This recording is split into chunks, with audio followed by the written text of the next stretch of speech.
recently found my new favorite journal. Join me as I test and explore the new Dina Wakley Ledger Journal. I'll share some of my first impressions and things I've discovered while working in this journal. And make sure you stay to the end to watch me create a bit of a mess as I test this journal with my favorite techniques. So in the fall of last year, I had the opportunity to take a few classes in person with the lovely Dina Wakley. She was excited about her new art journal that would be coming out, but couldn't tell us anything about it. So I've been waiting for months for this journal to come out, and I was not disappointed. If you've been following Dina Wakley for a while, you'll know that her journals have unique papers in them. She has this original media journal that she had that had craft paper in it, that had watercolor paper in it. It also had some burlap and canvas as well. So this is one of my very first art journals, so I've used it a lot. And I really love the different types of paper that were included in it. There's also this blue journal, which was a really fun one because you had some watercolor paper, you had denim paper, there's more watercolor, some white burlap. Again, I haven't even fully used this journal yet, but you can see there's lots of fun things that you could play with and add in your different techniques to. So this one was a really fun one as well. Her journals have always been really unique and they open so many creative possibilities. This new journal is no exception. So what I love about this journal, it's based off of a vintage journal, and you can see that it has this really nice gray cover. You can see the ledger embossed or debossed in the surface. And then when you open it up, you have this gorgeous paper. So Dina had actually found a 1920s vintage ledger, and she basically used that as a template for this ledger, but wanted something with a little bit heavier paper that we could create on so that no matter what we threw at it, there'd be something that would be able to hold up against all our creativity. So you can see there's actually 1924 written here, July 7th. It has things like sailpipe, caulking lead joints. There was something in here about fixing milk cans. And I love that it has paid in the margins. Yes, some areas you'll see that some of the writing is off the edges, but I'm totally fine with that. What I really like about it is she actually does have the proper margins in there. It's nice and straight. It's great. And then there's also some blank pages.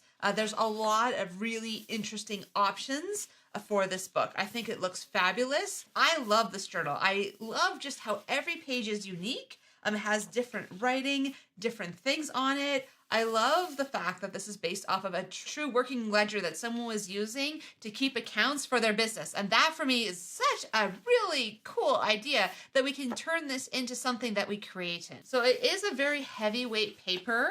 And I do love that the pages are not uniform. For people who maybe want a perfectly uniform book, this is not for you. But if you like the idea of having a place where you can play and make mistakes and create and just discover, this is a really great option. I did see that some people on some online forums have been like, is it misprinted because the writing's off the edges? No, that is on purpose. Yes, it is not perfect. That is the entire point of it. So if that is something that you don't like, then this is not the journal for you. But if you're looking for something that has really smooth paper, but has a really nice pattern on it, that is nice and heavyweight, that takes mediums really well, this is a really good choice. So I've already played with a couple pages in this book. So let's talk about what we can do in this book, what kind of mediums it will take, and what to expect regarding the paper strength, and whether or not you're going to get buckling or what's going to bleed through, what isn't going to bleed through. So let's start looking into that and see what we can create.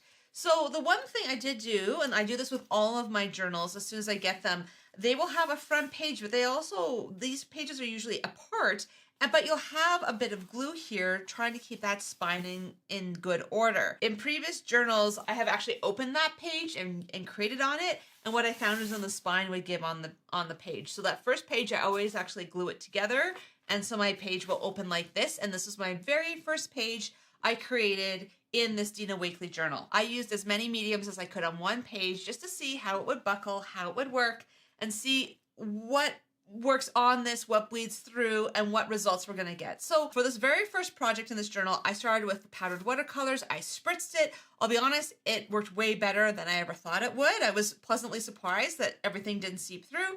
I added in paint, I added in collage, I added in acetate, I added in pens, I added in mediums, I added in Sharpie. So the one thing I realized, Sharpie does bleed through. So that was one discovery that I want to share with you just up front. Then I started working on a second page, and you can actually see the bleed through. It's a little hard to see now. I put so much white paint on here to hide it, but you can still see in here and here and here my bleed through from the previous page. I'm not too fussed about it. This isn't a complete painting yet. I was starting to work on it yesterday. Didn't have a chance to finish before filming this video, but I wanted to show you what it would look like if you added gouache watercolor on the surface. So what gouache is, it's an opaque watercolor, where if you use regular watercolor, you're not going to get quite the same intensity or the coverage that you get with gouache.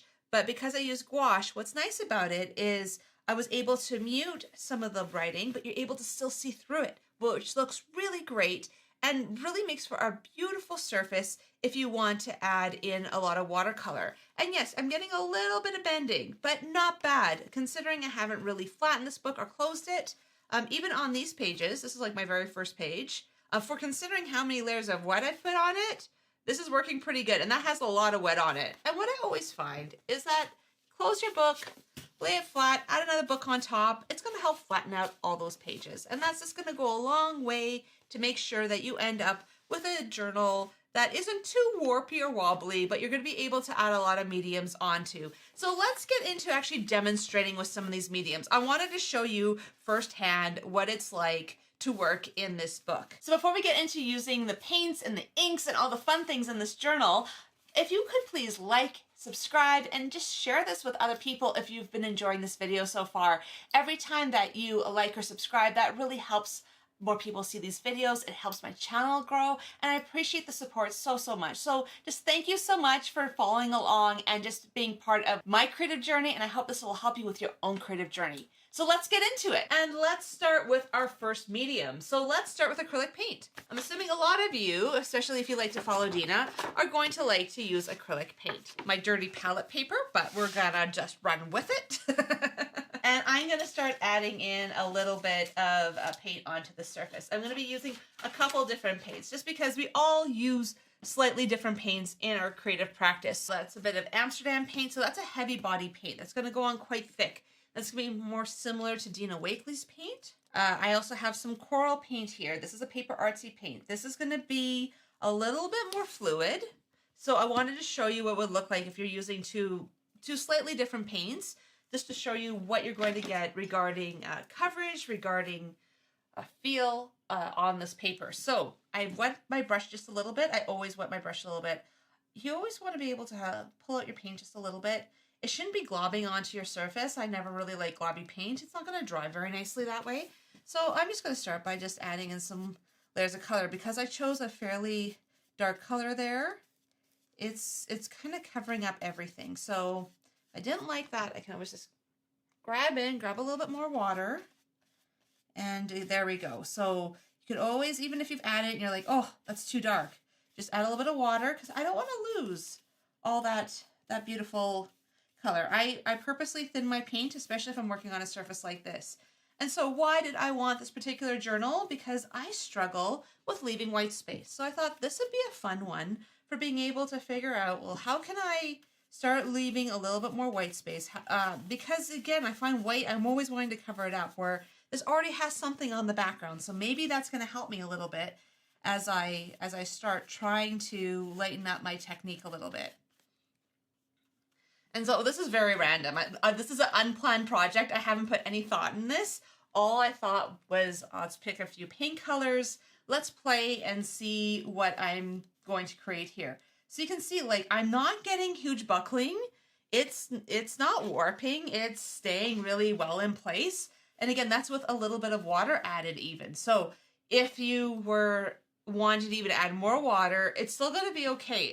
It's meant to absorb some of the water that we've added. That's a paper artsy paint. You don't want this too wet. And if you ever have too much water in your brush, just put it up against a piece of paper towel. That's going to help you control your water a little bit. And now let's just add in a little bit of that onto the surface. So because that coral has a lot less white in it, it's going to go on a lot more transparent, but still very vibrant color. So I think that's great. I'm going to add that on top a little bit. Yes, I'm turning stuff a little bit dingy there, but I do not mind. I'm okay with that. at least for this step. That's, you know, personal choice, right? Yeah, so I really love everything about this journal so far. I'll be honest, I expected to go in going, oh, okay, it's gonna work, it's gonna do that. And I know Dina well enough to know she wouldn't create something that was gonna be super warpy, but I was like, you know what? I'm just gonna not drink the Kool-Aid too much on this one. I'm like, I wanna test this myself before I buy more books. Because one thing I've realized is because of the short run on a lot of these books, if you like one, buy it now. Just because it may be impossible to get in the future. I've had times where I'm like, oh, I just finished my last Dina journal. And then been like, oh, I can't even get any more of them anymore because they're no longer in print. I'm like, well, that's unfortunate. Okay, so the nice thing too is if you stick with the thin layers of paint, it dries pretty quick. Like that's almost fully dry already. Do I want to add in a little bit more color? Yes, I do. Since I've already kind of started with the patchwork, we're just going to add some patchwork along here. Ideally, I should be covering the next pages so I don't get stuff on it. I just tend to take a piece of magazine paper like this. Just put it underneath. It's going to keep your paint tidy. It's going to keep your journal a little bit tidier. Yeah, and so this is completely unplanned. That's a nice amount of paint on there so far. So let's talk about paste and gels next. So this could be your TCW stencil butters. This could be any of your collage mediums. This could be any sort of transparent medium that you like to use. There's lots of things you can use. Because I tend to use so much of this in my art practice, I actually get the artist stuff just because it is cheaper by the milliliter and by the fluid ounce than the crafting stuff. And because I'll go through something like this in less than a year, it doesn't make a lot of sense for me to get teeny tiny pots. And the regular gel gloss, this gloss is going to basically look white, but it's going to dry completely clear. So this is great if you have metallics that you want to add in to your projects. Going to add that in, mixing it up. You can see it still gets that really great gold color. And so it's going to dry more intense because right now this is still going to be a bit cloudy when we put it on. It's going to be even more intense gold color. And I'm just using Golden's like iridescent gold paint. You can use any gold paint for this step. And now I'm just going to be adding it through my stencil onto my page. Okay, I really haven't planned any of this, so we're just going to go for it. So I'm just going to add it on top of from the top, a little bit down. You're going to pull that there. And let's just throw another piece in here. Again, I don't always go to the edges. I purposely don't go to the edges because again, I want this to look a little bit more organic, a little less planned. And if you don't know how to add stenciling onto your surface, make sure that you check out my video I have in the description. There I actually will show you how you can get great results with adding paste through a stencil or a gel through a stencil. It's really easy. There's just a few things to realize, especially when you're dealing with really detailed stencils. And again, I'm doing a really quick job here. This is just to show with demonstration just how this works. You're getting a tiny bit of buckling now. Like now we're getting we've now added 2 layers of wet, maybe slightly, but it's still fairly flat. Like it is taking medium so well. So we're gonna just give this a really quick dry before moving on. Okay, so I've added in that gel medium and it's getting a little bit shinier as it's drying. I haven't fully dried it. At this point, I've cured it enough that by adding other stenciling on it, I should not damage what I've already put down. I'm just being a little bit impatient. I kind of want to keep moving things forward. Okay, I realized I did not have my camera going, so I'm gonna show you this again. So I added in a little bit of modeling paste or stencil, but I did make a mistake. I want to use a thicker paint. This is where I do like the paper artsy, but it is a little thin. So what ends up happening is it thins out your modeling paste so much that it doesn't work quite as crisply through a stencil. And I was using a stencil that had been a little bit warped, so it ended up not being really a great choice. So I'm gonna do is come in with some of my Amsterdam sky blue paint. Close enough in color. That was actually too much to use. So if you run into that, it's better to put it off to the side and then mix it in. That way we have better color control. So where my other stuff was getting super wet and super messy, instead I now have something that's a really nice blue and I have a little bit more control through the stencil. And so these have not completely cured, but they are dry enough that I should be able to do this without making too much of a mess. Have everything else up and down. So do I do something sideways just to mix it up? I think so. So I found this old Tim Holtz stencil sitting in my stash, and I've been using it lately. I'm like, wow, this thing's fun. I don't know why I didn't use it nearly as much as I have over the last little while, but it's super fun. And just the one thing I find, it's not that you can't go over that central area of the spine, but I try to avoid it where possible. We're going to do another section, some area where we don't yet have any color, and other areas overlapping the color we already have. And so you can see that it's not like this is buckling a ton or you're having a lot of issues. I was very surprised at how well this journal took paste. I'll be honest, I was expecting it to not work nearly this well. And so it was a really pleasant surprise as I was creating, going like, wow, this is like, Dina, you really got this right. I am so impressed. And so, you know, it's nice to have something that's more paper-ish to work off of. It has a little bit of design. It's not something that's usually easily available. So for me, that had some real benefits and real potential. And this one's a little hard. That stencil's a little hard just because it likes to woggle a little bit. And yeah, I have a couple of these that are not perfectly straight, but that's okay. This is just a start to a background. It's not supposed to be anything really amazing at this point. It's just supposed to be like a little bit of fun and just a little bit of color and design. So basically with these mediums, again, working with a thinner paper, nothing's bled through.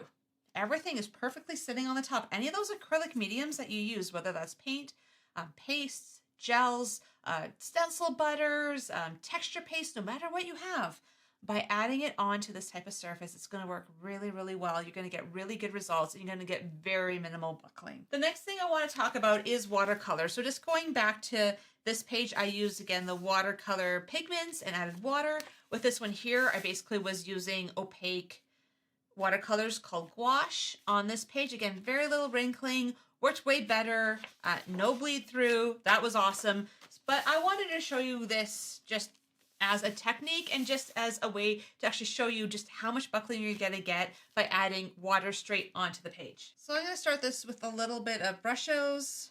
If you have your Nuvo pigments, I also have some of these Lindy's Magicals. And if you'd like to see like a full demo on how to use a lot of different watercolor pigments, the difference between them, make sure you come back. We're going to share with you how I use those on a project as well. So maybe let's just start with those two colors, see what we got. So I tend not to spritz super close. I tend to give it a little bit more space.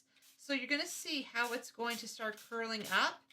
Even when I use 140-pound cardstock, watercolor cardstock, I also get this. So this is not unexpected, right? Like a little bit of curl like that is just how it goes. The paper will curl. It's like when you use the Tim Holtz distress inks, you add it with some water, you pool stuff, you're also going to have all your tags bend a little bit. But that's okay. That doesn't mean that's going to stay that way forever. So what I like to do is, again, if we're running close to the spine there, you can make them really thin, you can make them really thick, you can move them around, you can pull them out to the edges. That I just ended up getting everything in the center. That really wasn't the plan. This is also where you can just grab a brush and just soak up some color. And if you're going to do a lot of these ones, I would say maybe add a little bit of a tape to the center. Sometimes that will help it from seeping onto your other pages. That's just something that sometimes happens as well. So again, it works pretty well. Let's just add in a few more colors because I'm not done yet. I like a lot of color on these, and I feel like this one could use a little bit more. So we could pull in a little bit of white. White's gonna look kind of different on this. Because we are working on a non-white surface, it just adds a little something something, right? And let's maybe try this Hockey Puck Black. I don't think I've tried this one yet. No, I haven't. So these ones, I always just only take off part of the seal. These things get everywhere. So instead of having some of that stuff go to waste, I try even on the seal to remove what I can. And this is why I like to leave the pins of my brushos like this instead of opening them, and just make sure that I don't have as much stuff wander off on me. Adding a little bit more. just to give you an idea. Let's pull in a little bit of gold from the brush shows, see what we can do there. And then again, another spray. I'm not going a little bit with my water. I'm going a lot with my water. But you can see it's very little buckling, very few issues with adding like a ton of color and paint. Now that I've added this, I'm like, oh, that hockey puck color, I didn't realize how much green was in it, but this is the first time I've used it. So what do I want to do about that? I don't know. Maybe come back with a little bit of ultramarine. Try to hide that maybe a little bit. There we go. Let's make it more purpley black. And then that's kind of the cool thing about brush shows is they're going to react just on the pages as you go. I would say if you were going to do a lot of this, I would probably put some paper in behind just so that you don't end up with too much bleeding. And that's a lot of color. So one thing about this compared to using watercolor paper, it is going to stay on top. So this is where sometimes I will take my piece of paper towel and any pooling like this, I will start dabbing a little bit. That just prevents it from getting too far out of control. And then if you have a kind of a muddy spot like that, you can get rid of it. Then I always just try to make sure that I don't get too much water along that center bit. But yeah, I think that that ship's kind of sailed. I have a lot of ink down that center. So hopefully it doesn't bleed into too many of my other pages, but hey, whatever, right? So at this point, I'm just going to dry it. So much more muted than what I wanted. Again, I was looking for more of those pure purple colors, but hey, you know what? I experimented with something new, and that's just kind of the way it goes. So this is where you could really get it all the way to those edges. I should have really put some paper underneath. I am using quite a bit of water, so you can see I've had pools and pools and pools of water. And this is still barely wrinkling, and as it dries, it's only going to get less wrinkled. So you end up with these gorgeous paper towels afterwards, right? Which you can totally collage and use in another piece of art. So ideas, and ideas, right? This page did end up getting a lot more buckling. The reason being I added so much water to it. So you can see that page is a little bit wobbly. With my previous one, I didn't add that much pigment and not that much water. So if you're going to go into like the super pooling drippy thing like I did here, expect a certain amount of buckling. By heating on the back and the front, it does help a little bit. It's also going to flatten once you start adding in like other mediums.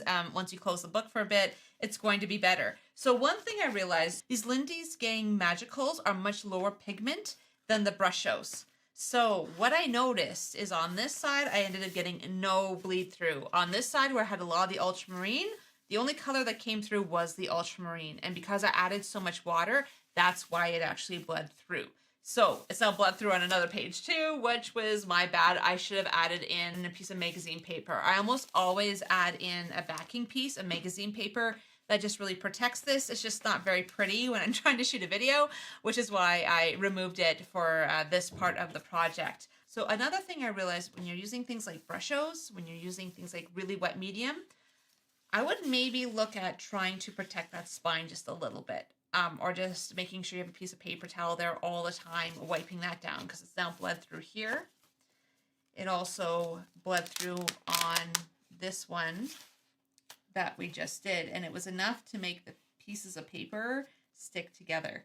So not great. It doesn't help that this is not fully cured as well too.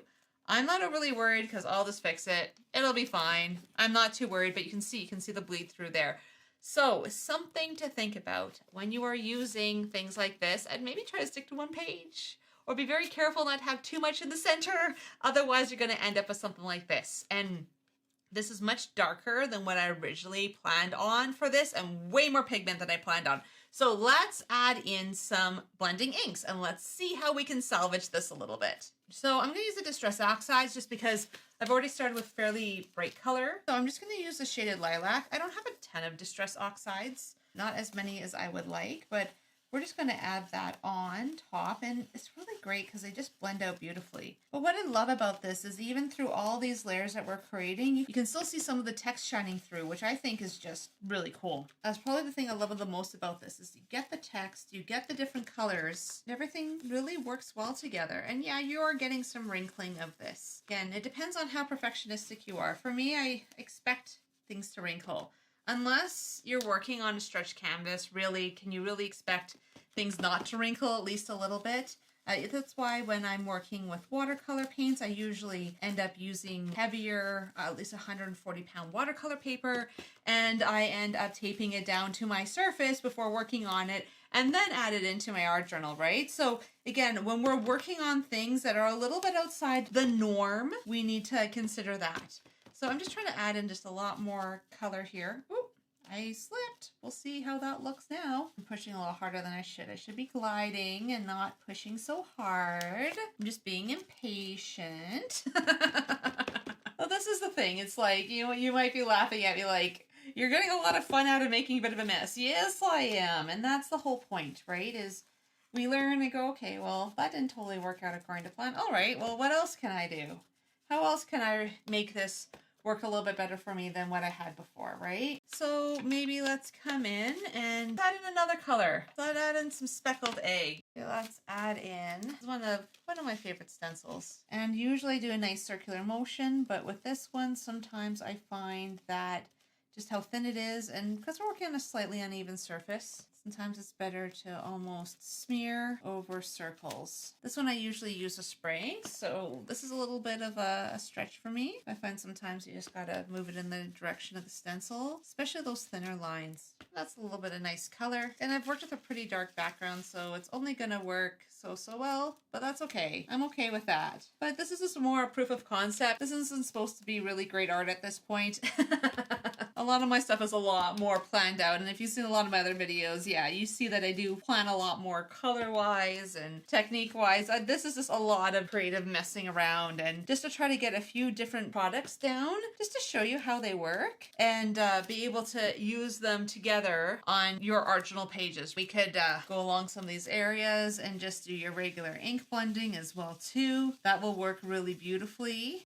Love the speckled egg colors. It's always been one of my favorites. Ever since I first saw it, I was like, ooh, that's a great color. You can just very gently tint some of this paper and we can build color. And it does work very nicely, just through a stencil, just straight on the surface.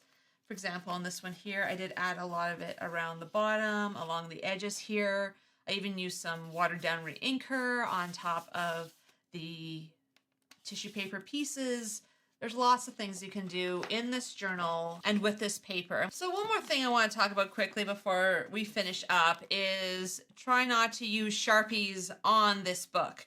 Like I showed you earlier on this page here. It's a little bit hard to see now that I've added so much white paint, but there's definitely bleed through. That was from the Sharpie marker. So what does that mean? That means like jelly roll pens, paint pens, anything that's generally going to stay on the surface is going to work well. Sharpies are going to absorb a lot. I would think Copics, I haven't tried it yet, but Copics would also absorb a lot because usually when you use Copics, you're working it onto the paper, getting a nice blend. You usually get some bleed through. I would not be surprised if you run into the same thing here. And so overall, my thoughts on this journal, amazing journal. I love the fact that you can see stuff peeking through. I like the fact that you can actually leave some areas blank. I really struggle with leaving white space. So the whole point of this journal for me is try to leave more white space, trying to leave places with the original color and the text underneath. And so that's going to be a really great practice for me to be able to try to work through that. So I hope you've enjoyed this look at the Dina Wakley Ledger Journal. It's a fantastic journal and I'm going to be using it in a lot of my upcoming projects. So keep an eye out. You'll be seeing this pop up from time to time. Also, if you're looking for other art journal techniques, click here. This is a playlist that I created with some of my favorite art journaling techniques. So I'll see you in that next video.